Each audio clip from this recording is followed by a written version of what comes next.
Try this 5-minute core workout with me. It's quick, but it's a burner. We'll be moving in all directions and also doing holds, so get ready.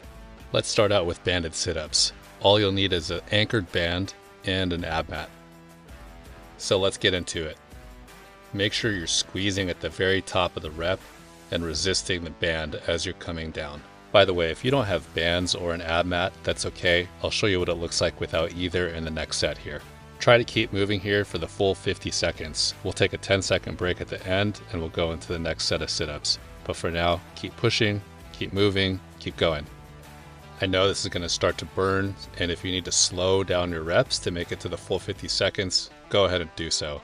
But try not to take a break. If you're doing this right, you should really feel your core start to light up. This is not a hip flexor exercise, and you shouldn't be feeling any pain in your back. Keep going, you only have 10 seconds left, and then we'll take a 10-second break to recover. Next set, again, I'll show you without an ab mat and without a band. Good job. 10-second break, shake it off, catch your breath, and get ready for the next set here. I'll show you what it looks like without the band and without the ab mat. Here we go. Again, the goal here is to keep moving for the full 50 seconds, and then we'll take a break. This is a bit unconventional, but feel free to use your arms to keep you moving. As long as your abs are doing most of the work, you're getting the benefit of this movement. Again, you shouldn't be feeling this in your hip flexors, and your back shouldn't be hurting. If they are, try putting a towel or something underneath your lower back to help maintain the arch as you hit the bottom. This is why I recommend using an ab mat, because it helps you isolate your abs during this movement. Keep breathing in through your nose and out through your mouth to keep pushing through this. I know the core is getting tired. You can see it on my face here too. We're working hard here. 10 seconds left before we do a 10-second break, where we'll set up for a kettlebell oblique side bend. Just a couple more. Keep going and take a break. Now we're setting up for the oblique side bend. I like to use kettlebells, but any weight you have will work. Set your feet directly under your hips and send the weight just slightly back behind your leg. So it's not sliding down parallel to your knee, it's actually moving a little bit behind you. That'll give you more of a stretch through the opposing oblique. So if the weight is in your left hand, that means you should be feeling the stretch and the burn in your right side obliques. We'll keep going here until the 25-second mark, and then we'll switch the weight over to our other hand to even it out. Again, we're going for 50 seconds here, and then we'll take a 10-second break.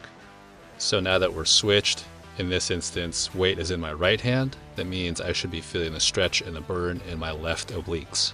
Keep it going, we just got 10 seconds left. Again, focus on allowing the weight to come slightly behind your leg as opposed to directly parallel for more stretch. And take a break. Good job, shake it out. Now move the weight back so you're back to your original side. Take a few deep breaths and we'll get right back to it. Now, if you feel like the weight that you had was either too heavy or not challenging enough, feel free to make that change here so you can keep going for the full 50 seconds. One of the goals of this workout here is to challenge your core to move in all the different directions. If you're getting old like I am, it's great to have a way to bulletproof your core so you can move in all the different planes of motion. It'll help prevent injury in the long term. Alright, just like last set, we'll switch sides here at the 25-second mark, and we'll keep going.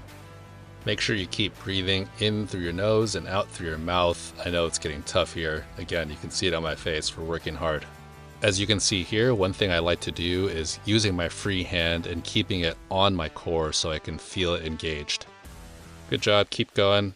We got just a few more reps here, and then we'll take a 10-second break and get set up for a plank hold. Great job. Shake it out and get ready for the plank hold by setting up like you're about to do a push-up. You're just going to hold yourself up in that push-up position starting now. So this is a little bit of a different move than the previous two exercises. This is what we call an isometric hold, which means you're just holding the contraction throughout the whole time. More specifically for you nerds out there, isometric means that you're contracting the muscles, but there's no movement in the surrounding joints. So why is that important, you ask? Well, essentially it allows you to stay really tight and help you stabilize your core. Good job. Try to stay as still as possible. We're about halfway there. Make sure you're tight through the arms, through the glutes, through the legs. Make sure the whole body is just staying nice and tight. Try to make your whole body a straight line from your heels all the way through the top of your shoulders. Don't let your hips droop down, and don't pop your butt up in the air like you're doing downward dog.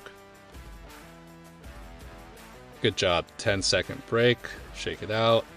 We'll have one more set of this 50-second plank hold, and we're done here. All right, get ready and back up. Again, try to keep the body nice and straight through this movement. Notice my hands and feet are pushing hard into the ground. Keep squeezing that core really tight and don't let it slump. Also make sure you're breathing throughout this whole movement. Breathe in softly through the nose and in a controlled manner out through the mouth. 30 seconds left. I know it's getting tough. You're sweating. Hang in there. You may also feel a burn through the serratus anterior muscles, which are those Superman muscles right under your pecs, or even the obliques because of the kettlebell side bends we just did. Totally normal and expected. You might even feel this in your quads and your hip flexors a little bit because you got to keep them so tight. No problem. We're almost there. Just a few seconds left. Hang in there. Nice job. If you like this workout and want to see more like it, hit subscribe. See you guys on the next one.